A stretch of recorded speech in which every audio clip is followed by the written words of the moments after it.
What's up, guys? In a little late night review here, and we're going to be talking about D for the Sega Saturn. Now, I know this cover may look creepy, but that's because the game is creepy. Now, this game was released, I believe, in 1997 by Warp Entertainment for the Sega Saturn. Now, this game is interesting in a lot of different ways, and one of the ways I want to get out of the way offhand is because my Saturn refused to finish playing this game on disc number 2, and the disc looks super clean, so I'm not really sure why that is, but let's get into it.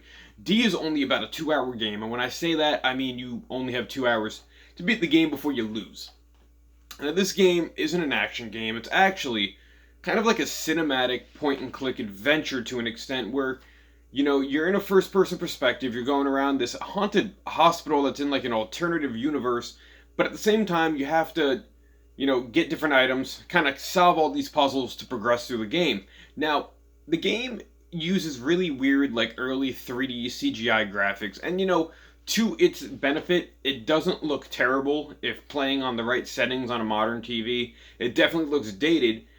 There's not a lot of dialogue in this game. It's kind of all just eerie and different based on, where you're at. As things happen, the music gets a little more interesting, a little scarier.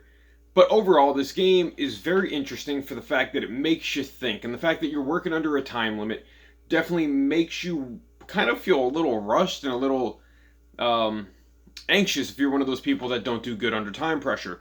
Now, once I figured out there was that 2-hour time limit, I honestly, to what I got to in the game, kind of stopped lollygagging around trying to just figure out what was going on and start actually like doing and trying different things. Now, you have an item system. By activating each of the shoulder buttons, you bring up your inventory, and each item that can be used, you'll know when it's able to be used because when you click on it in certain locations, it makes a sound.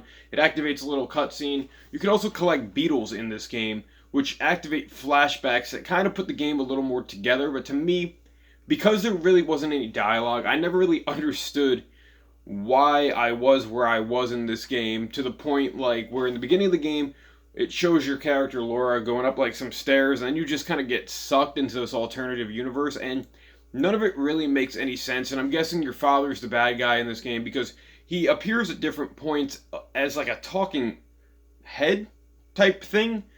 Keep telling you to go back, keep telling you you can't stop him, and it's just overall very weird. And I'm wishing my disc didn't not read, only because I was really looking forward to finishing this game, and I thought it was my Saturn acting up, which it might be, but then I put 2 other games in, and the start application showed up fine. Now I'm looking forward to finishing this game at some point, and I just think that overall, this game is definitely a game worth playing. You pick it up for about like $35. Like I said, it's not a long game, but it's definitely a game that's going to make you think, kind of on edge for the puzzle solving. It does play cool.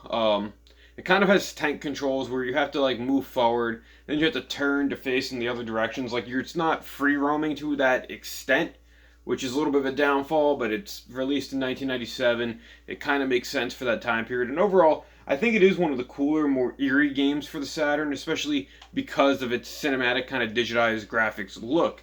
So that's my little thought of D. It's a creepy game that makes you think, and also doesn't really make a whole lot of sense when it comes down to it, but it's definitely cool, and I definitely recommend checking this out. They did release a sequel years later, D2, on the Sega Dreamcast, which to my understanding kind of plays very similar. If you guys have played either of these games, leave your thoughts down in the comments section below. Thank you for watching this quick little review. As always, like, share, subscribe to the channel. Until next time, I'll catch you later.